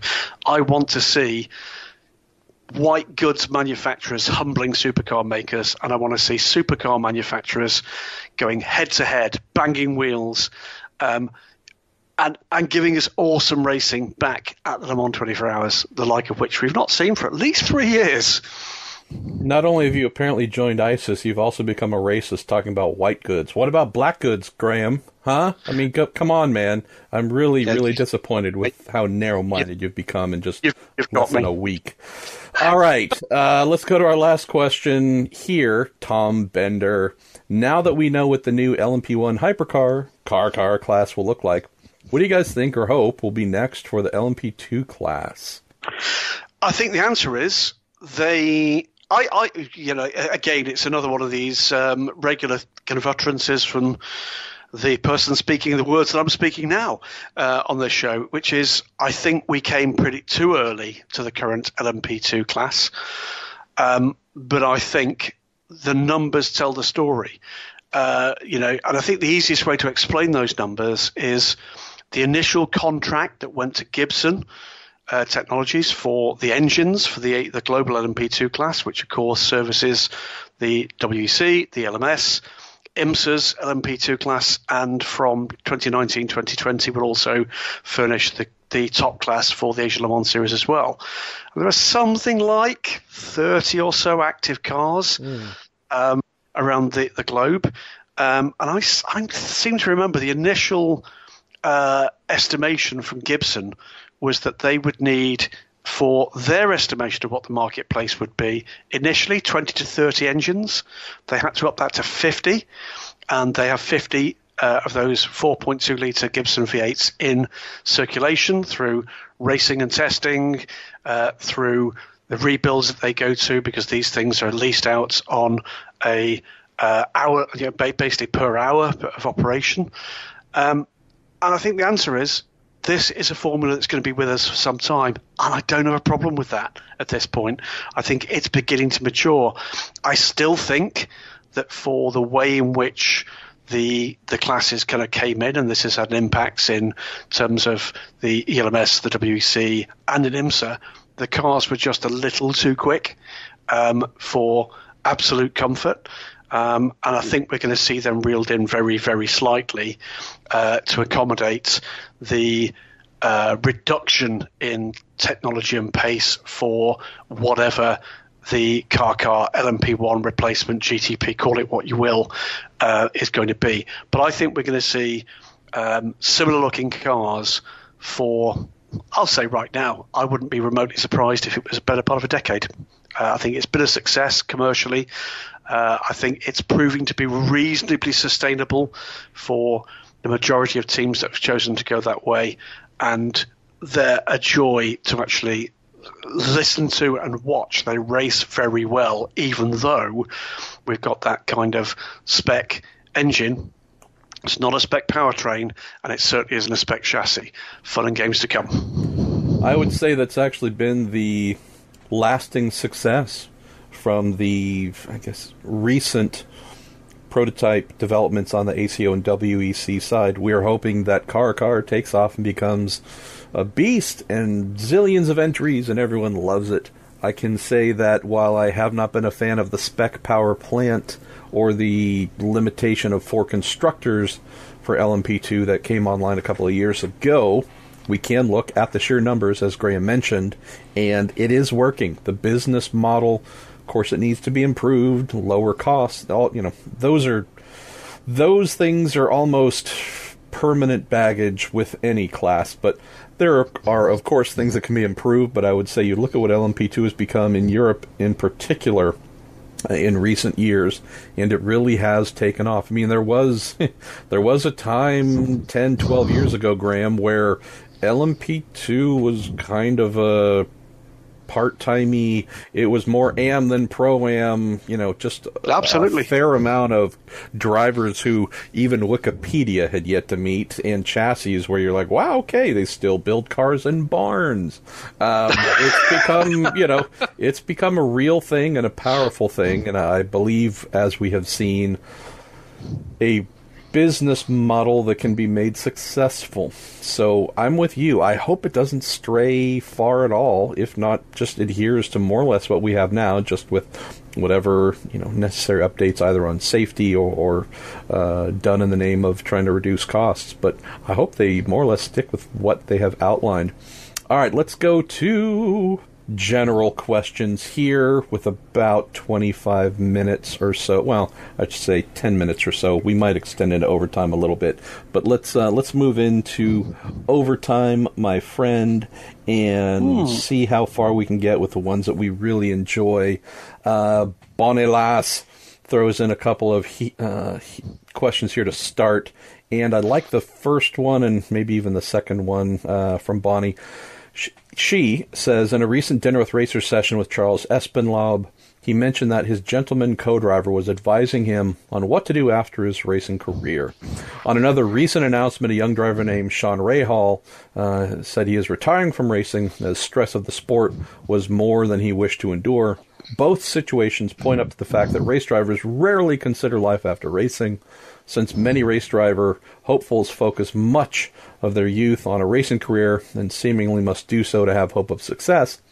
It seems that there should be some instruction to young drivers in exit strategy when their career either fizzles or comes to an end through age or injury. Does exit strategy instruction exist for wannabe racers? And if so, where might it be found? Great question, Bonnie. It's a great question. Cannot think of any such formalized thing that exists. I'll throw out a couple of parallel thoughts. In North American sport, we have the NFL, we have the NBA. If we think of the NFL, for example, there are, 30 teams, I believe, 32 football teams. And although those teams hire their own people, hire the players, and so on, all of those players receive their payments, receive their checks from the NFL. So the NFL is actually not only, in racing terms, the sanctioning body, but effectively employer for everybody.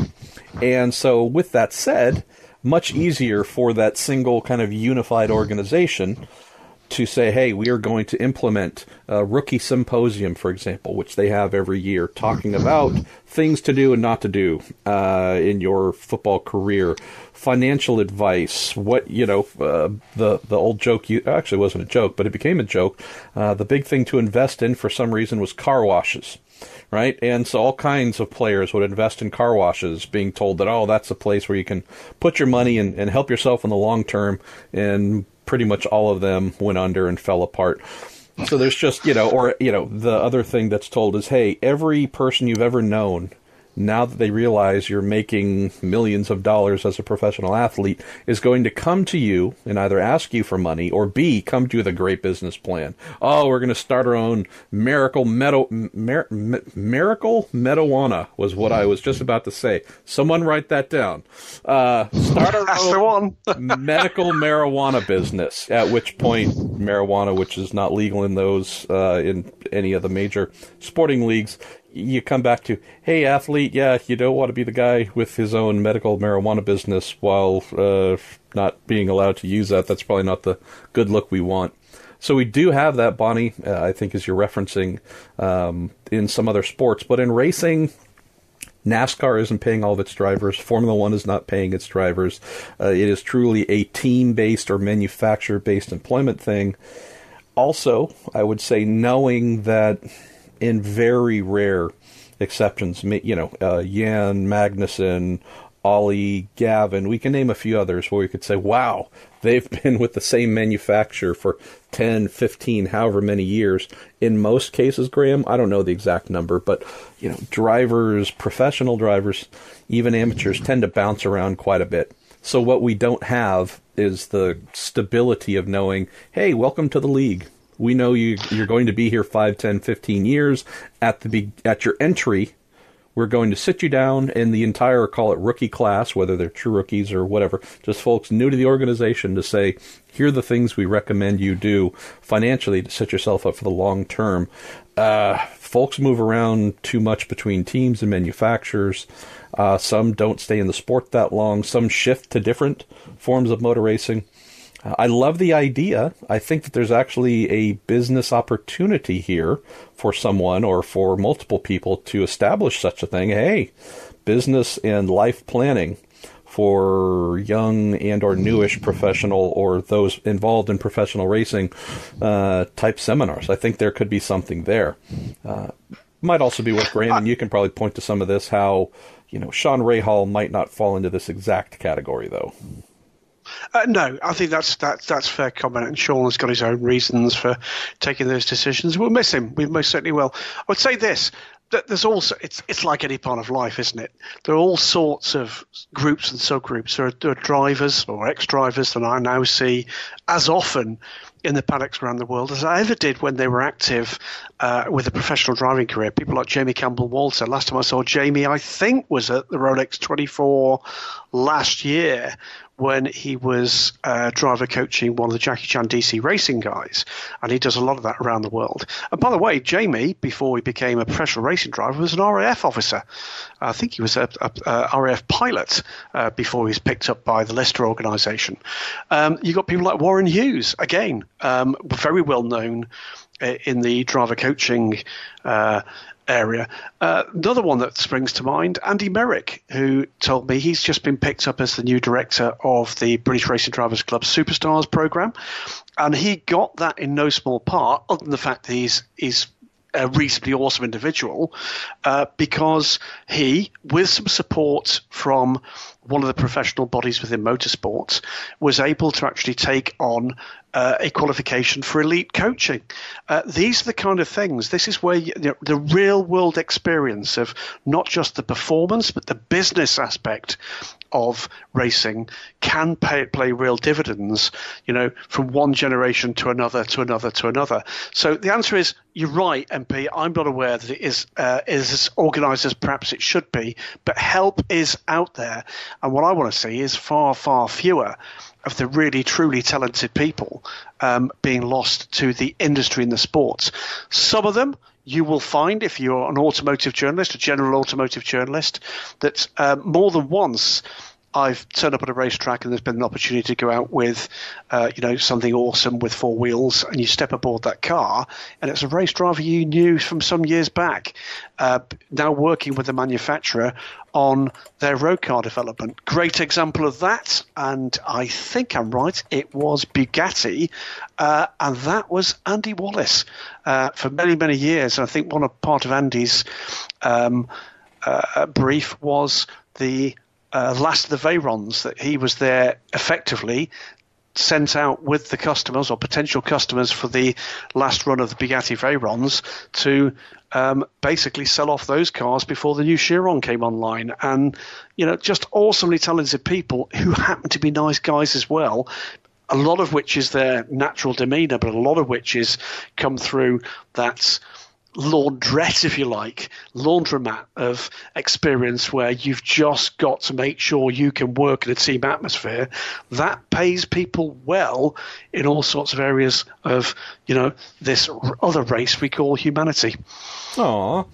Let's go to Bonnie's next question. This is likely an MP topic. I find discussions about the work of the crew chief to be confusing. Is the job of a crew chief significantly different in IndyCar versus endurance sports car teams as those found in IMSA or the WEC?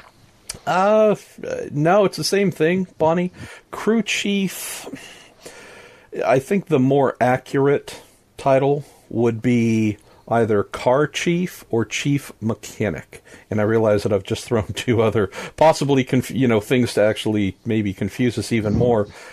Any one of those three descriptors, car chief, crew chief, chief mechanic, it refers to the person, the senior-most person who leads the crew on that car. And so both mechanically and usually, not always, but usually going over the wall for pit stops as well.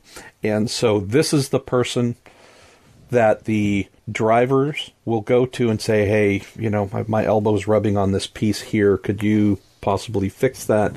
This is the person that the race engineers go to and say, okay, here's your setup sheet for the next session. Obviously, please place those settings on the car. This is the person who is looking after the mileage on the vehicle, the lifing of parts and pieces, most likely, unless they have passed that down to one of their proverbial lieutenants. So it's the same thing. And I would say in most forms of the sport, from F1 to WRC, there's always going to be that senior person who is in charge of the vehicle, and that is your crew chief. It's just, again, it can be called different things, car chief. In IndyCar, it's because I think it's just more of a tradition thing. Those people tend to be referred to as the chief mechanic, but it's the same thing, person in charge of the car who is not only responsible for the vehicle itself, but is regarded within the team as the de facto manager in person in charge that everyone comes to as the central point of contact for either changes or information.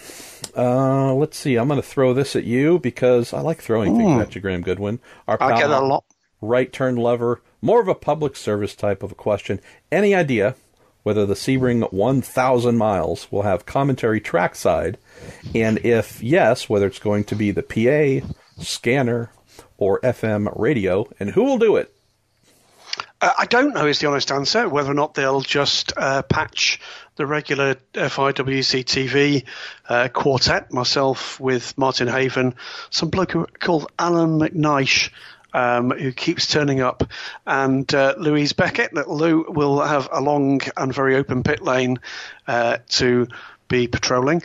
So I don't know. I do know that down through the past, that Sebring have had trackside commentary beyond the IMSA radio crew that serve that purpose nowadays. So I expect there will be trackside commentary. I've no doubt there will be. Quite exactly how that's going to be sorted, whether or not it's going to be done with a local crew, or whether or not it's going to be done by some way of patching our TV commentary, I absolutely genuinely do not know. All right, so we're going to beg forgiveness for going into overtime here.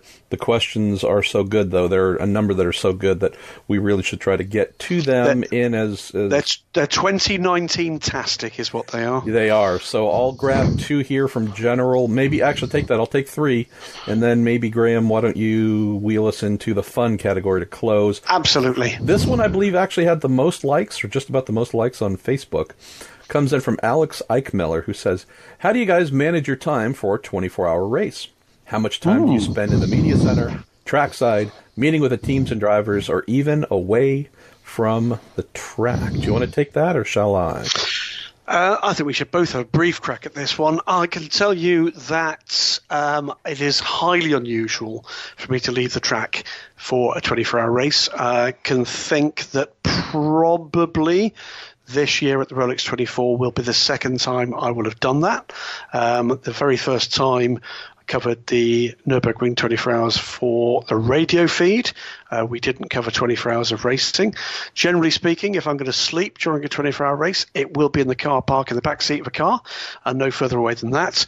I will not be at the Rolex 24 hours for the full race for reasons that will become apparent as time motors on. But how do I spend my time? Bit different. I know this is something you've done before with me, MP.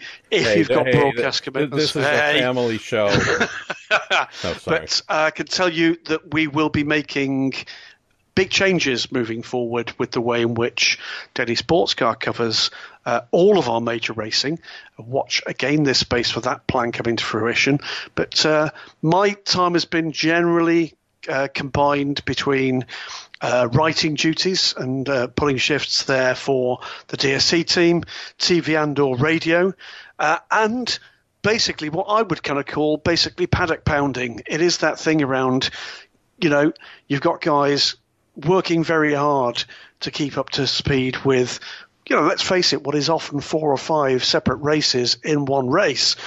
And what they've not got quite often is the mental capacity or indeed the time to go and find out why it is that LMPC Orica has disappeared at turn 16. So that tends to be the job of the backup man, and we operate as a team, very much like a sports car racing team. And that little collective certainly at Daytona involves you, my big buddy, as well, in that there's a cracking little atmosphere there between the guys that come for Racer, the guys that come from DSC, and actually beyond that, pretty much across the press room, that does tend to be a pretty handy exchange of vital information, very particularly if there's any prospect of anybody having been at risk or been hurt. That is not regarded by just about anybody as being privileged information. People want to know, they need to know, and they are told. They just don't write it until such time as we're told officially. So it's a very busy time. Generally speaking, for any 24-hour race of note, we are talking possibly 2 or 3 hours sleep if you're lucky. And it's not just 24 hours, of course. It would tend to be probably closer to 30 to 32 or 33 hours straight, with a couple of hours snatched either on a press room floor with your head on the desk or in the back seat of some appalling Chevrolet. Yeah. Alex, I believe I'm accurate in saying I have never left a 24-hour race that I have covered. So be it the 10 years of Le Mans or the however many additional years at the Rolex 24 at Daytona, I do not leave, and it's a time management thing, or time maximization thing. So at some point in time, I will hit the wall. When I was in my mid-30s, when I started doing this coverage thing, I was in full Iron Man, I'm invincible mode, and would do the whole 24-hour race, but as Gray mentioned, it ends up being 35 to 40 hours straight, and it was a point of pride, and that ship set sail a while ago. I'm more now about being realistic and trying to be as valuable as I can during that 24 hours of the race, and with that in mind, it involves getting some sleep. So what I do is choose a rental car that is somewhat comfy, because what I do is just go out to the car park and sleep in my car for 3 to 4 hours, usually. It's often about 2 to 3 a.m., and usually get up sometime around sunrise, maybe a little bit after, depending how tired I am. But I think of, if we're talking Daytona specifically, it's a good 20-plus minutes from the track to the hotel, and then 20 back. So at least as my mind works, and it's sometimes a little bit longer. That's a better part of an hour I would waste just driving, and I'd rather have that hour of sleep. So same thing at Le Mans. So I will stay there. As for managing time, it's a good word you use in manage. When I was just the solo guy doing it all by myself, then yes, it was a case of having to manage the event while being there, meaning what am I doing? What am I posting when? What am I scheduling? And how do I do all these things? Having to manage my own time and schedule, and then be the sole content producer. It's been great at Daytona for the past couple of years, and I'll have him back this year as well. The awesome JJ O'Malley will be helping out Racer once again. And so JJ and I will just take, couple hour blocks between one another of being on the desk. And since I'm also a photographer, I'll go out and try and shoot the start, sunset, get some nice night stuff, Graham, try and sprinkle in some color to our coverage with photography. If there's a need to do video, obviously I do that as well. We can do that. But with this, Alex, honestly, it's just a case of, once we get to the race, of trying to be very smart with what can I do that's going to help the coverage, how can I manage the effort on the ground with JJ and or help let the folks back at Racer's office know what's coming and when, and then you just get into a groove. We can walk down, if we do need to know something, we can walk down and get it from wherever. If there's a crash, even though it does feel like ambulance chasing every time, you'll wander over to that garage, try and get a photo of whatever it is so that you can have that to go with the article that'll get written. So yeah, I can't give you exact numbers on the media center, trackside, and team gathering ratio. It tends to change. I'll just throw in the last quick thing, which has been an interesting and helpful development. Communication by text, I can say, has gone up drastically in the last couple of years, where it used to be, hey, so-and-so's car went off. I need to go wander through the garage to try and find person X to get something. Most people in recent years have become accustomed to texting on a very frequent basis, that if they're sitting on the timing stand or wherever they might be, it would take, say, 15 minutes to walk out to pit lane, try and find the person's seat, wait for them to be free, have the conversation, then walk back, sit down. Well, why burn 10 to 15 minutes if you can text someone and get that little kernel of information you need that way? And so I think that in general has become more of an accepted way of communication than it was even just, maybe by 2014, 2015. So that's helped quite a bit as well. So let me... one final point here is I've never in my working life done what you would regard as being a 9-to-5 job. I've worked in offices.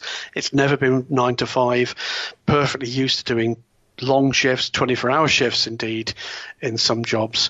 The level of mental intensity that is applied here, I would equate a 24-hour race to being easily at the kind of level that you would have dealing with a real output from a major crisis. It is very intense in terms of the amount of information you're taking in and the precision that you are expected, whether or not you're talking about it, whether or not you're writing about it, the level of precision that is required in processing and then delivering that information. It is no small feat for those people that choose to do it. And, I'd say this. Life in the internet call of anything other than agreement or perfection. That's terrifically difficult in these circumstances. And, we don't always get there. But boy, oh boy, do we try. I'll throw in one other quick thing, Alex, and it's just trying to think of other items that might be unique. When I first started doing this reporting thing and doing endurance events, my mindset was maybe more of like just a really fun, loud camping trip. And so when it came to sustenance and whatnot, would go to the 7-Eleven or whatever convenience store and get some chips and cookies and, canned just stuff like, hey, we're going out and just having fun with pals kind of mindset, and a bunch of super sugary drinks and crazy caffeine. And it was just about, boy, I'm going to flood my system with sugar and everything to turn it up and stuff that amuses me. And although my body type might not suggest it, or my shape might not suggest it right now, but definitely working in a much healthier direction of late. But that too, while we know the teams are on a very, dedicated diet and trying to eat the proper things to keep themselves up and aware for 24 plus hours, at least as I get a little bit older, and at least on the media side for quite a few years now, and Graham can attest to this, when I rock up for, race day or even the event, it's not with bags full of garbage. It's trying to be as smart as possible with the food so that you're eating things that aren't making you go to sleep or aren't making you crash an hour later. At the same time, and maybe this is just me, but I tend not to eat a lot during the race weekend because I just don't want whatever food to really weigh down my system. And it's also just something where you try and think, okay, what can I bring in for a day or two or whatever it is once this race starts? Is it a healthy sandwich? Is it something else? We usually don't have a refrigerator to put food into, but just trying to be smart about what we bring in, or I bring in at least, and I do know that others do this as well. Because, ultimately we're trying to stay at our peak for 24 plus hours. And you can't do that, I believe, if you're just eating like a 5-year-old with free access to the refrigerator. Let's go to Luke Philippone, who says, hello, Graham and MP. Trying this again from the last episode. What are your guys' thoughts on minimum pit stop times in endurance racing? I can answer this one very quickly, and I also appreciate, Luke, the fact that you used my favorite hashtag that I came up with, hashtag me personally. It's pure garbage. 100% hot totally garbage. Agree. Absolutely has no place in motor racing. Why not just set an expectation for lap times? If we're going to tell folks this must be done in this amount of time, since motor racing is a time-based competition, why not extend it to everything and just remove the sport and the individuality from it? So I'm with you. We've covered this a few times in the past, in past episodes, Luke, so I apologize. That might be the reason why we didn't grab it last week. But yeah, Graham and I are in full agreement that this is junk garbage, and we hope that the greater minds that create racing series, whatever they might be, ACO, Blancpain, blah, blah, blah, realize, this is garbage. Let it go. This is another area, Graham, where teams can show their expertise. Absolutely. Why strip it out? I'm a strong believer that if you get intelligent people together and discuss a problem, an issue, that there will be something on offer that will be of value moving forward. All I can tell you is this was the best answer that came out of the meeting it came from. That was one crap meeting. It's not it has no part in the part of the sport that I adore. I think it means it. I'll be honest with you. It's one of the few things in our sport that actually does annoy me. There are very few circumstances in which I think there's any validity behind this. I can go to a degree with the 2 long stops for LMP3. I understand why that's done. I think its time is probably gone now. But no, I completely agree. Gotta go. Hate it. Going to grab one from General Graham, then why don't you grab 1 or 2 from Fun, and I'm also marking some of the really good questions here that we will want to carry over and give our young Jedi Ryan Kish instructions to funnel into next week's show, where we will have a little bit more time. We're stating up front that next week won't be held to the 90-minute limit, even though we're over the 90-minute limit right now. Let's go to Richard Leach. Says, hi guys, Happy New Year's. Keep trying to ask about what's happened with the Project Brabham crowdfunding effort. Thought it was supposed to have put an LMP2 car in the grid, but nothing has ever happened with that. I didn't invest, as I couldn't see what was being invested in beyond the name. So how is the project positioned today to meet the initial crowdfunding prospectus? Well, I was one of the people who invested in it, and I don't remember what the number was. It wasn't super high. It was a 3-digit investment. So there's that, Richard. We do know that they have built a GT supercar-ish type thing. What is it? The BT62, I believe, Graham, that it's called? It is.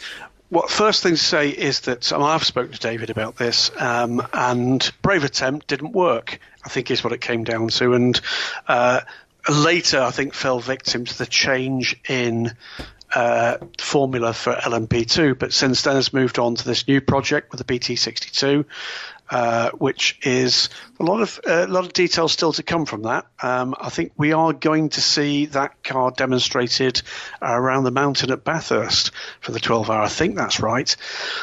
But he was looking for a way forward. He was looking to do something serious. He was looking to have, a team in the World Endurance Championship in LMP2, and let's be blunt, it simply didn't work the way he intended it to work.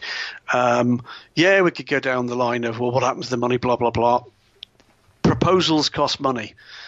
Putting these plans together costs money. Keeping the people on board to maintain those proposals as a commercial operation costs money. And I don't have a problem with any of that. The BT62, could that become a hypercar? It could. At the moment, and I've not caught up with David for some little time, I don't expect it's going to, but it's certainly not out of the question. I like David Brabham. I like his attitude to his own family heritage. I like the contribution he makes to our sport. I always have. Awesome race driver. Excellent individual. Was lucky enough in the lead up to Project Brabham to spend a good deal of time with David talking about his story and the way that things came together. I think with this one, Richard, I kind of get it. If people were hoping that investment would come forward and produce what everybody hoped it would, there's disappointment. I'm definitely not one of those people that would point the finger and saying, false flag. Not that at all. It's just one of those programs that just didn't happen. And trust me, there are dozens, if not hundreds, every single year like that. It's just not all of them have got a name like Brabham attached to it. My friend, we are into overtime. Why don't you lead us ably with a couple of funds, and then we can try and save some of the ones we'd like that we didn't get to, and also have young Ryan carry those over for next week. Well, I think we'll go with the top 3 here because they've all actually got very similar theme. It's QB Chris 1709, it's Baxter, I've got to make Baxter, and Right Turn Lover, all asking, it's a new year, what are your resolutions for the year ahead, work related and personally? Baxter asking whether or not you get to make a New Year's resolution for a sports car racing entity. Who do you make a resolution for? What do you resolve? And Right Turn Lover, if you could apply New Year's resolutions to race series, which series should follow which resolutions? I'll kick it off with my resolution, more and better. More and better. More of this, I love it. Better with this. More with Daily Sports Car, better. I'm planning right now. I'm in a bit of planning mode. And a couple of you, and by the way, bless you all for the good wishes you've given to both of us, not just because it's a new year, but also because I think a fair number are aware it was clearly a very, very difficult year last year. In your household, MP, it wasn't that pretty at times where we are either, and we're pushing forward. More and better is what it comes down to. With the colleagues I've got, and more colleagues to come in rapid order. And I hope that you all that engage with us on a week-by-week basis will draw the benefits from that. 10-4. Well, I will say two things. I would say New Year's resolution. I have actually expressed this to a senior-most person at the Blancpain GT World America by TCR Rally, Pirelli, TCR Blancpain World, whatever they call themselves. If I had a resolution to offer, it would be for them to be very mindful of the decisions they continue to make and whether it will allow this formed in whatever it was 1990 by the SCCA Pro Series, the World Challenge Series, to survive. We've seen a number, not a lot, but we've seen a number of teams say, hey, maybe, yeah, thanks, but we're going to go try the other North American Sports Car Series. And I've mentioned this before in the show, but if we're looking at New Year's resolutions, I hope this World Challenge / SRO organization, I really hope they get a better feel for what their paddock wants and needs to then be successful and grow, compared to try and apply just a standard format of what has worked in Europe with the Blancpain series, and maybe pay less attention as to whether it needs some tweaks or just overall reconsideration as to whether that's going to be something that allows World Challenge to continue to grow and succeed. I am very worried for that series, not for 2019 specifically, but long term. The other thing I would say New Year's resolution would be for IMSA to have a truly phenomenal 50th anniversary. One that will, I don't want to say culminate, it comes close to their season finale, but the Rolex Monterey Motorsports Reunion, what used to be known as the Monterey Historics, has selected IMSA as its, quote, featured mark. So its 50th anniversary will be celebrated with deep classes filled with all kinds of great cars there. That comes in August. I love that. But my resolution, to those who asked, would be for that 50th to be something that they truly punch up and make special at every round, whether it's having displays, static displays, having some vintage cars out on track for some sessions. Just, it's one thing to say it's your 50th. It's one thing to have words written about it. But if we're trying to really bring those 50 years together during this 2019 season, Graham, I'm hoping that at many rounds, fans get to see some of the cars that actually made IMSA what it is, in motion, moving, the sounds, the sights, the colors, the things that made folks like myself fall in love with it from the moment I first saw it back in whatever it was, 1976. So that's my New Year's resolutions. One is health and, quote, safety for World Challenge, and the other is for IMSA just to have a great and highly amplified 50th anniversary. I think it's a great way to finish it for now. We've got a fair number hanging over, and we will, as MP said, ask Ryan to put some of those together for next week's show, and we'll let you know which those are. Mike will actually repost them in your own thread so that you don't have to resubmit them. What a great start to the new year. Exciting stuff to come in just a few days' time, and then we get into what I call Mad January, which is expanded into Mad February, and with Sebring not that far over the horizon, Mad March as well. It's going to start getting busy very, very quickly indeed, MP. And I believe we have one final piece of business to get to. Don't we have one final model from the company whose name I cannot pronounce? Scalextric? Scalextric, it is. Trick. Okay. Sorry. Tricks.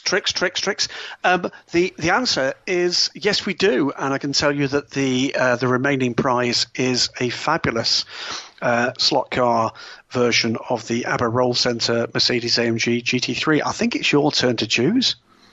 Well, then I'm going to have to go with Bonnie Lass, Bonnie _Lass 47. The question about drivers and post-career thoughts and security provisions. I think that one was probably the most thought-provoking. Thought-provoking. And potentially business developy for those who might want to be a roving how to save your money and not become a 65-year-old driver coach at Caldwell Park or wherever it is that you don't want to be doing.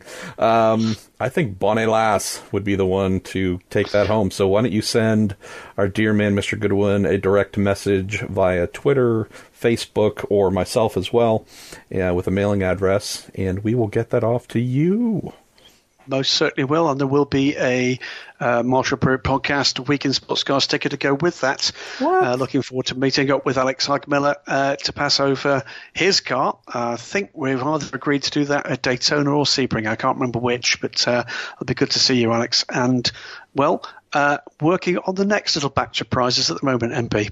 I love it. And I'll have the exact date and time. Graham, Marshall Pruett. The Weekend Sports Cars Live will be held Friday at the Rolex 24. I believe it's going to be in the vendor midway in the infield at the Mazda display. I believe, again, or actually I'm not sure. I'm going to find out exactly where they intend on holding it, but Friday at, I believe, 5 p.m., just shortly after the Michelin Pilot Challenge Cup Sport Series is done with its motor race, going to have our first live Weekend Sports Cars episode of the year, so we will get all the accurate information on exactly where that will be held. But if you're going to be in Daytona, we would love to have you there. And I don't want to give away too much, but let's just say that a very healthy batch of free T-shirts commissioned by our dear friends at Mazda. Good old free Weekend Sports Cars giveaways will be on offer for, I'm not sure, the first 50 people there, maybe 75. So, yeah, all kinds of good fun coming. So we'll look forward. Well, I don't know. We'll look forward to seeing you. I don't know if you'll look forward to seeing us, but you'll have these wacky voices in person at Daytona here in a couple of weeks. So with that said, let's say farewell to the Weekend Sports Cars for January 2nd. Happy New Year, everybody. I hope it's been a good one for you. Hope you can come crashing into 2019 like a frenzied Christophe Bouchou coming through the pack. That is perfect. Thank you again to Cooper Tires. Thank you to all of you for listening, and thank you to everyone who sent in questions via Facebook, Reddit, and Twitter. And we will speak to you next week in a little bit known and expected overtime episode covering all that took place at the Roar. I'm Marshall Pruett. That is Graham Goodwin. We'll speak to you next week.